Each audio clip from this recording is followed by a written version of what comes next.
You're watching Advisor Talk with Frank LaRosa.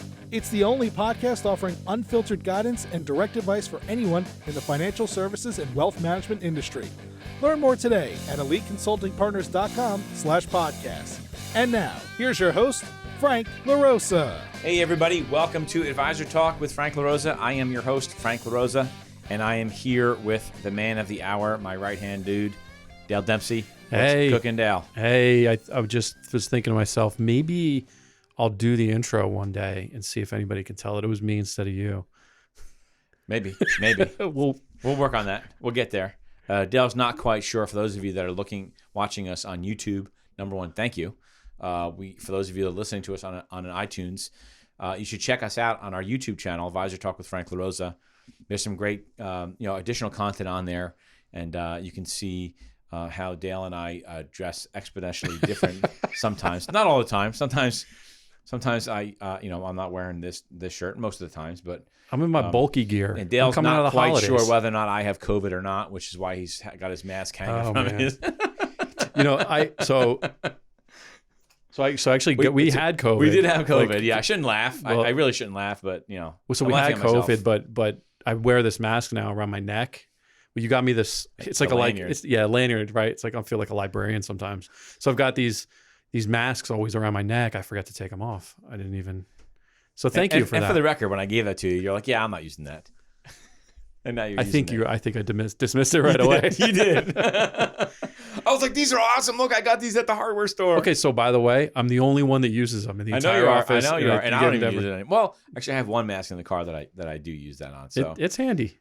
It is handy. It was a great idea. It was such a simple idea. So it's become an appendage. But that's actually for those of you that are listening. One, thank you for listening and welcome to the new year. But we actually did have a case of the coronavirus. Yeah. Have no idea how I got it. I guess I was the super spreader. I think it had to do with me working too hard and my immune system dropped, and I just got it. So it's. But everybody was safe though, thankfully. I don't think any of our family members got it. No, that was interesting because you got it, I got it, a couple other people. So Trish got it, although her husband did get it. But your wife and your kids didn't get it. My kids didn't get it. I was hugging them. I was hugging, kissing them, like I love you. Separate. Yeah, and my son was really pissed off at me though, well, because he just came back from college where they basically made him stay in his room for the whole semester. Yeah. And he comes back, and a week later, his dad gets COVID. He's like. He was so mad at me because he was supposed to have a Friendsgiving with all his friends were coming over, so we had to cancel that.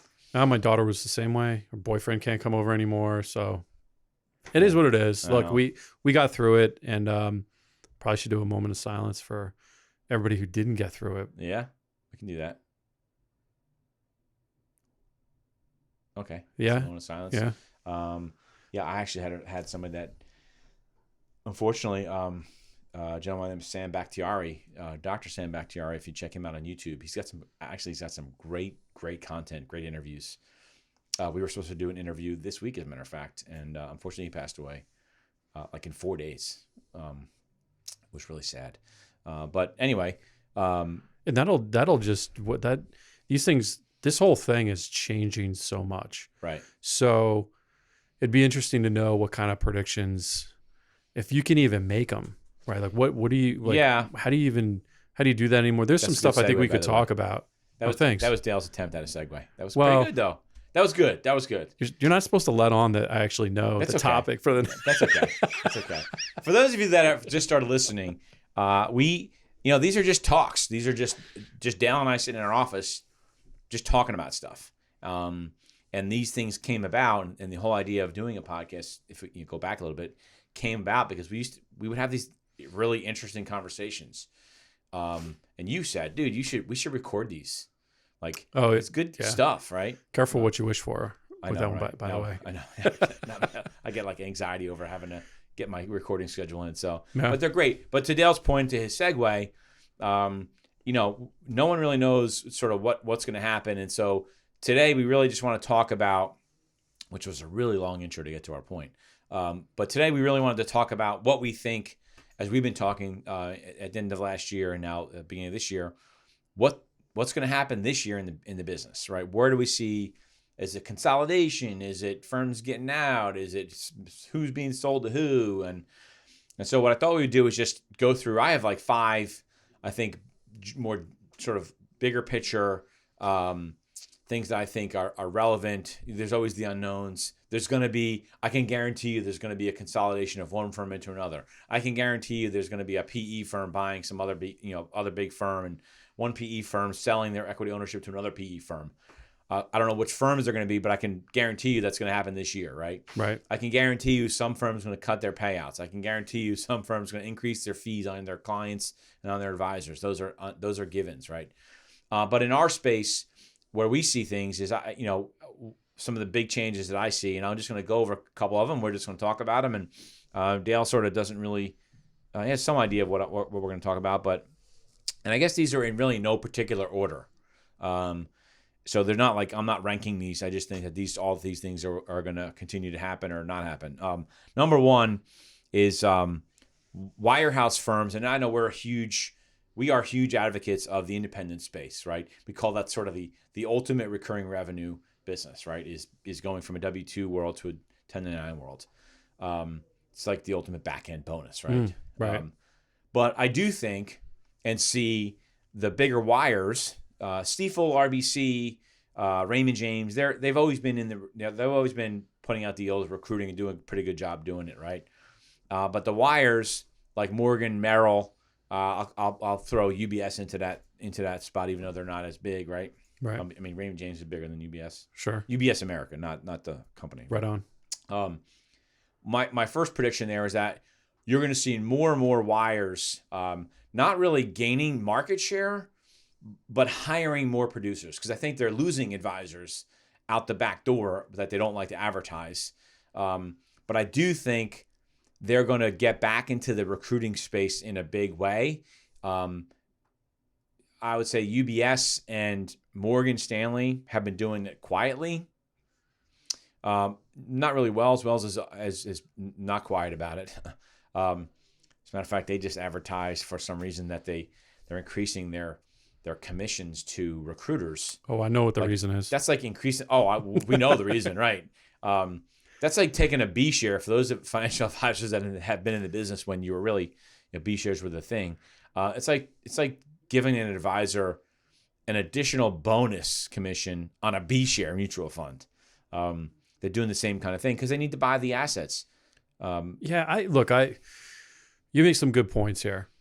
I think they're going to, maybe the big shift into this year, and it's happened a little bit before the turn of the year, is that the larger institutions have now changed their stance now that broker protocol is sort of settled in. Yeah. And they've changed their stance on recruiting and have made it, like not internally, but outwardly. Because none of them actually really stopped. All of them continued to do it.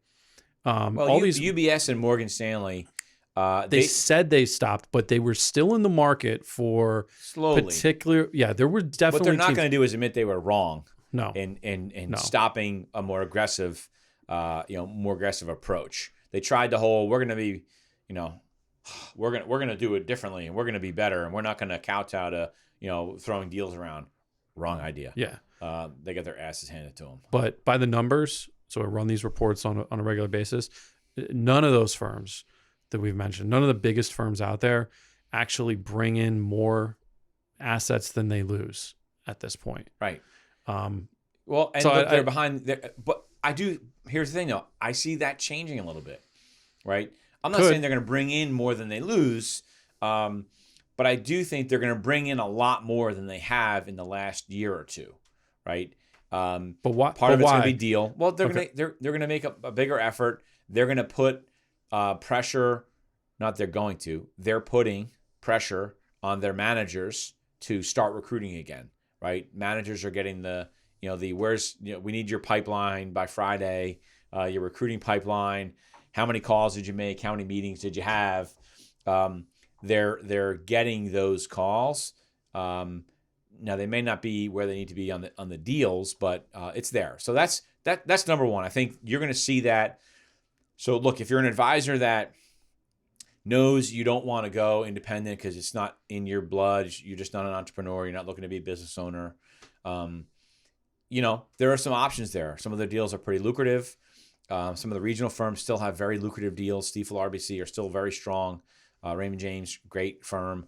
But so I think that there's going to be some opportunity there. That's there's going to be some opportunity. I just want to close it with this. And I think it's going to be with the firms that have really done a good job reinvesting back into their businesses. Yes. Those are going to be the winners coming out. Yeah. And then, you talk about, I wouldn't call some of the, I wouldn't consider Rockefeller in the Wirehouse world. It's more of a regional, boutique, right? But they're going to see, a firm like Rockefeller is going to see some massive increases. You're going to see that name being. Because they started at zero. They started at zero, but the teams that they're bringing on, I think they're going to be the beneficiary of these other wires. Oh, yeah. Not doing what you just said, not reinvesting back in the company. And reinvesting, because reinvesting back in the company really means, for a financial advisor, reinvesting in you as a financial advisor. And some of these firms are not doing that because they don't really care about you. They care about the firm and the client assets. You just happen to have to come along the ride. They entered this space at a very unique and beneficial time for them. They're going to do really well because they got to figure out what everybody else did wrong, what everybody else did right, and now they're going to go build. Greg and those guys are going to build. And they're building it. I mean, they have a vision. The growth that they've had is massive. It's massive, and I know Greg's got an end place he wants to get there. What he's building, what they've built already, speaks volumes to why they're really doing really well. And we were, I would say, pessimistically optimistic, about what they were going to try to do, and I've really been impressed. So we both really wanted to win. That's number one. Number two, which is sort of ties into number one, and that is deals. The deals that we see on the street, we don't think are going down. I would say with some firms, they actually might get more aggressive. Oh yeah, and actually might go up, even though they're topped. And I've been doing this a long time, and we've always heard the deals have never been this high, and they're not going to stay. They're going to go higher. They're going to go higher. I think they're going to go a lot higher in different ways, in different structures, being more creative. But I think deals. I think you're right. I think deals probably will go higher. I'm going to go out on a limb. I'm going to say this year we're going to see our first, publicly acknowledged 500% transition deal. Okay, I had no idea he was going to say that. So that was his side pocket. That is me on a limb. That's a bold statement. Mark my words. Okay, you all heard it here first. But the valuations are that high. If you go look at the RIA space.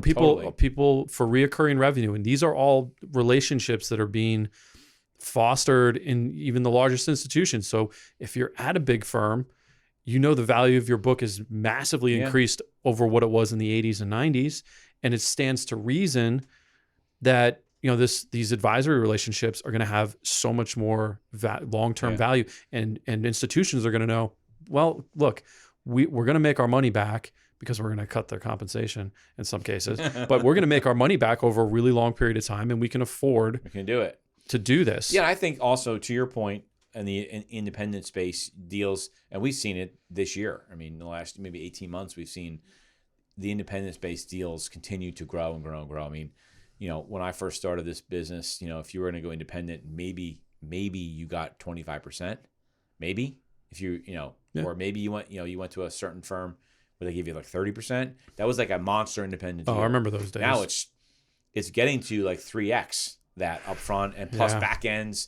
They're starting to build in back ends. Yeah. Right. It's starting to look sort of like a retail kind of type of deal. So I think so number two, I think deals are going to continue to grow.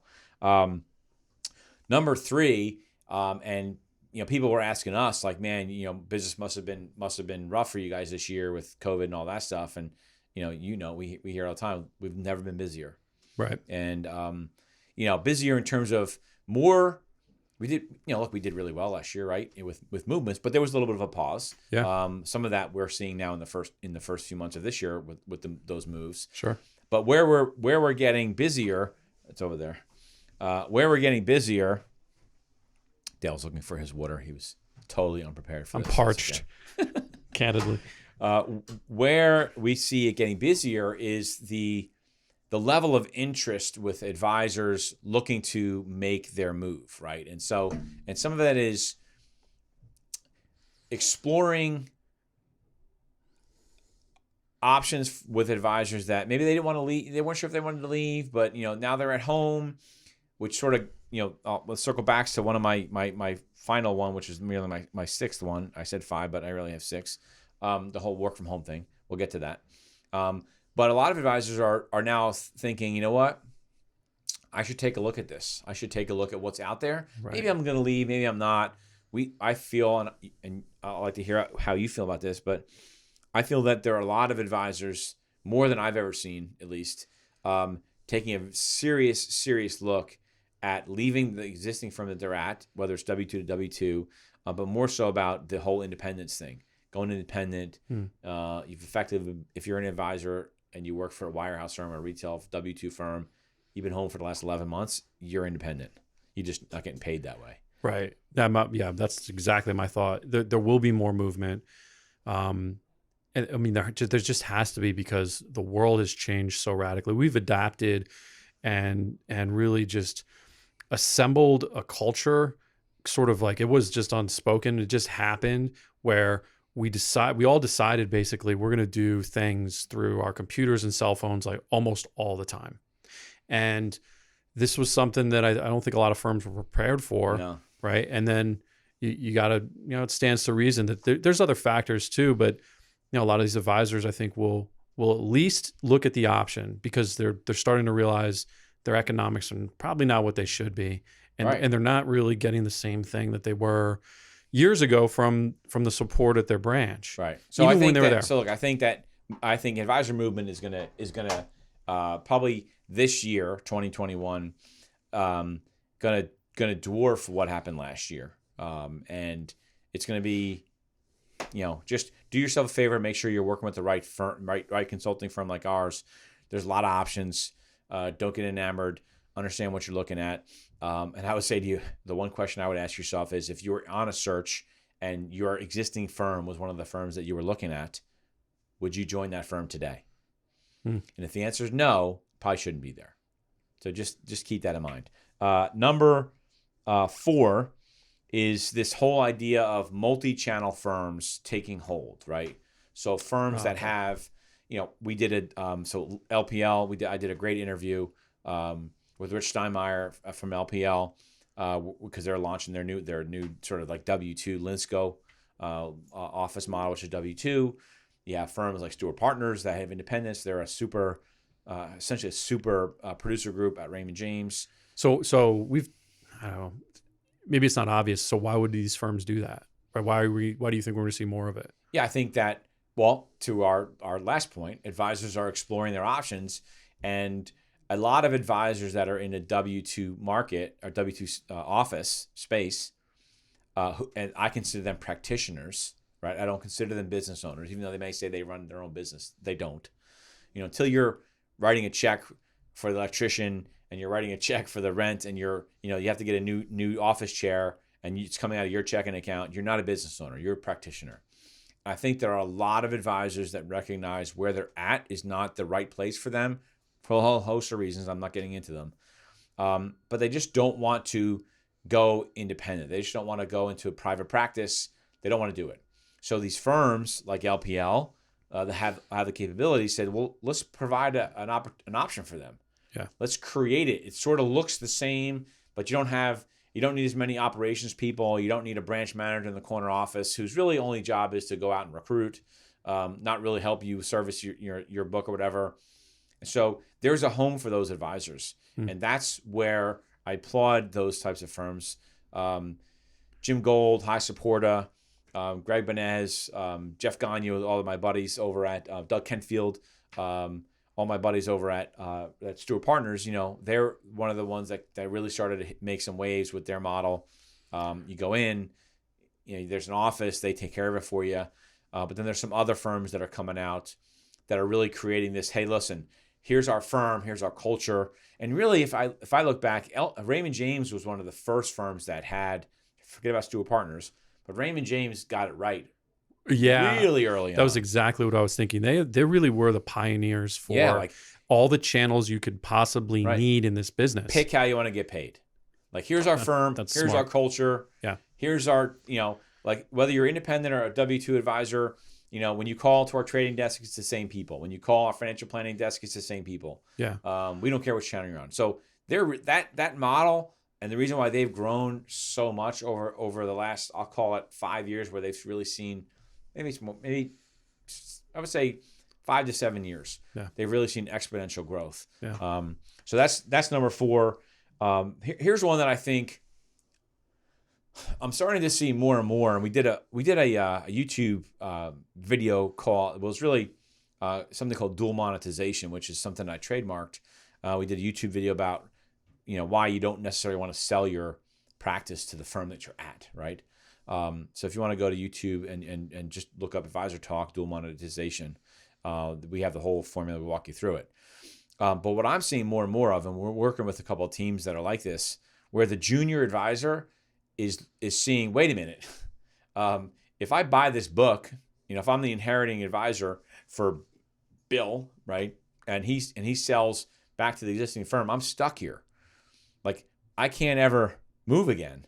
Well, I say never. You can never say never, but the idea is that he really can't move. So what I see more and more of is the younger, the inheriting advisor, we'll call them the younger advisor, but the inheriting advisor is going to press the senior advisor to really take that dual monetization approach and leave firms and then retire at the new firm, right? That's right. My opinion. Well, because what I think has happened over the short term here, it's because things have changed so radically inside of firms. The advisors who are looking to retire now recognize the fact that the younger advisors need to be at a place where they're going to thrive long term, and there's not going to be a transition, and they certainly don't want a transition in the middle of their retirement. So what they're saying to the younger advisors, I see this a lot, is, okay, you're either making the decision or you are going to be a huge part in the decision-making process for this, which firm we're going to go to. And let's go to a firm that you want to be at. So I got to applaud a lot of you guys for doing that. You can grow the book of business, because a lot of these deals, when you retire at the firm, are the retiring advisors paid out on the back end. Right. So they want the book to grow. They want to be at the right firm. Right. They got to be at the right new firm. And I mean, that's why I've seen it more and more. They're just putting the younger advisors out there, asking questions and being really involved, if not putting it on their shoulders entirely.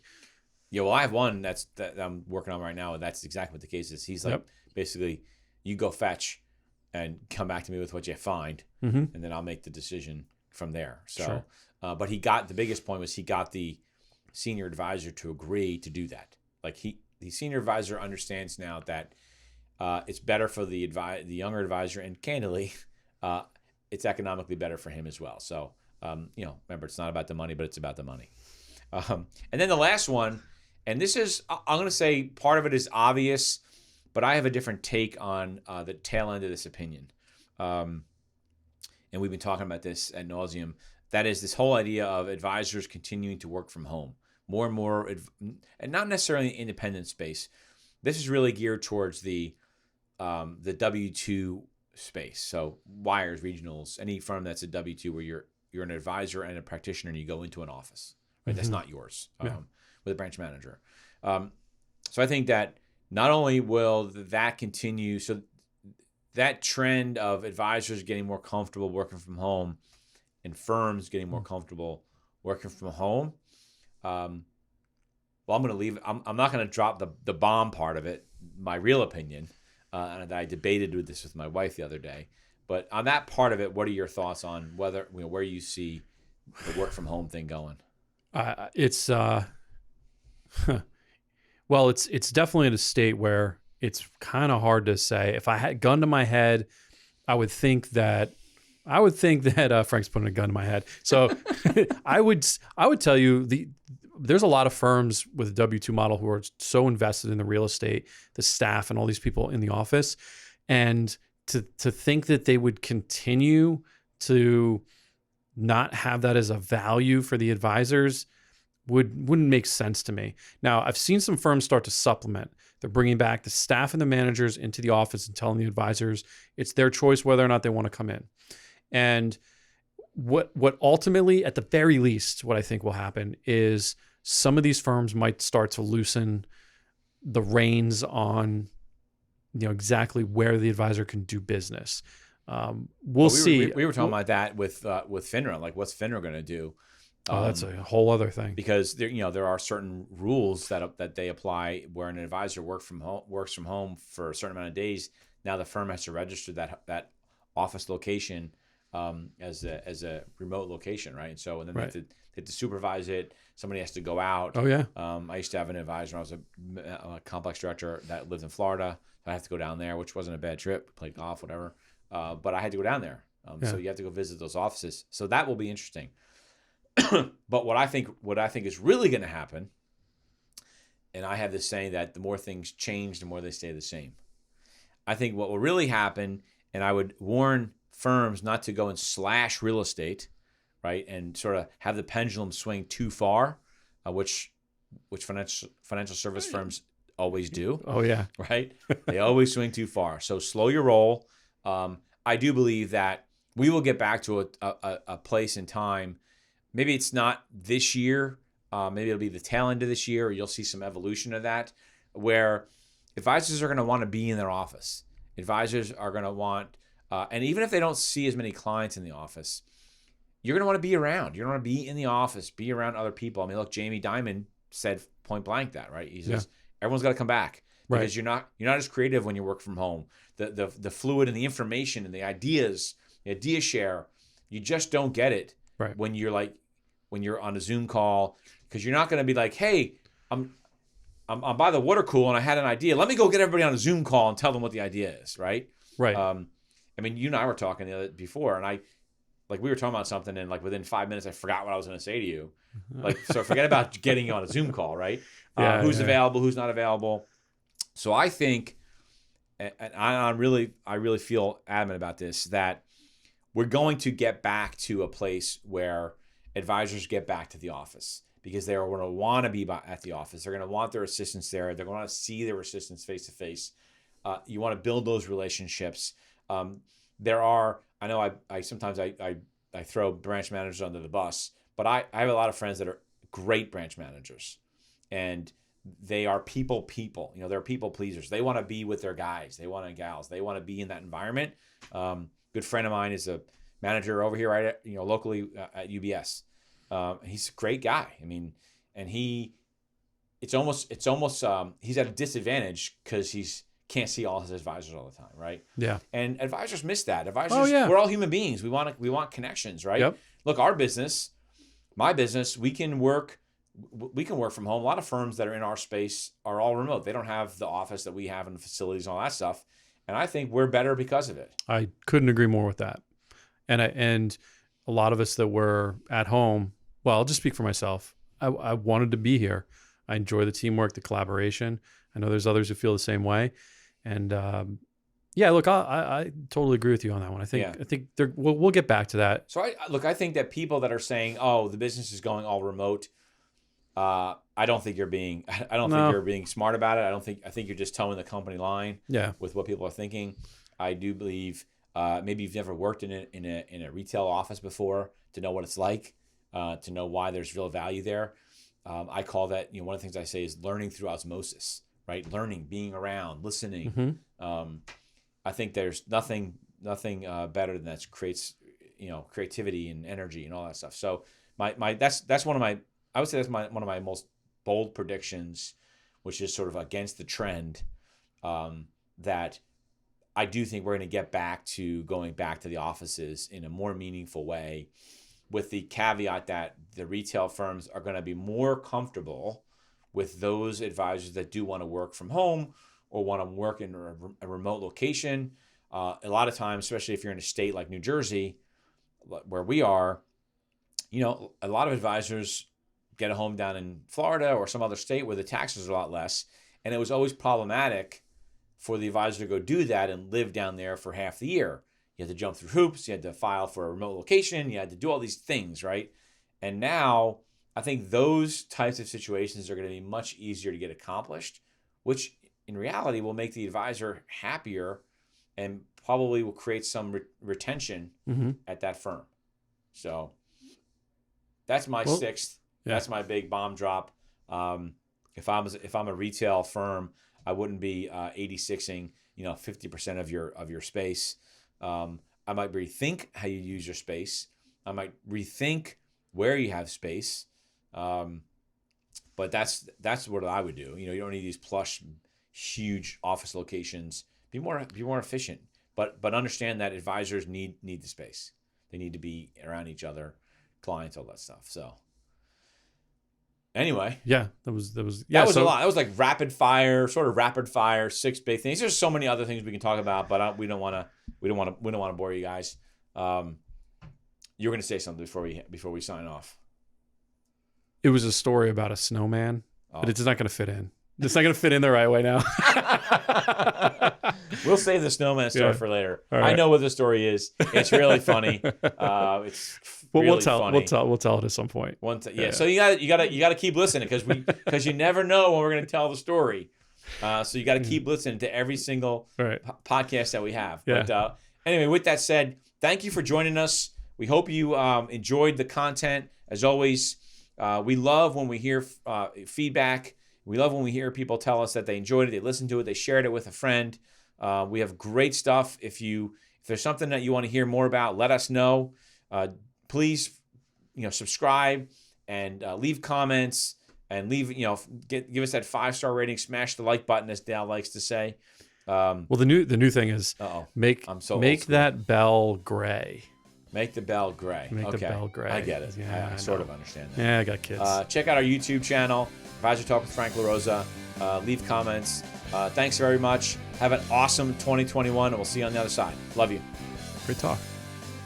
Thanks for watching Advisor Talk with Frank LaRosa. If you enjoyed this video, make sure to check out some of our other episodes. Don't forget to like, share, and subscribe to our channel, and we will see you back here next week.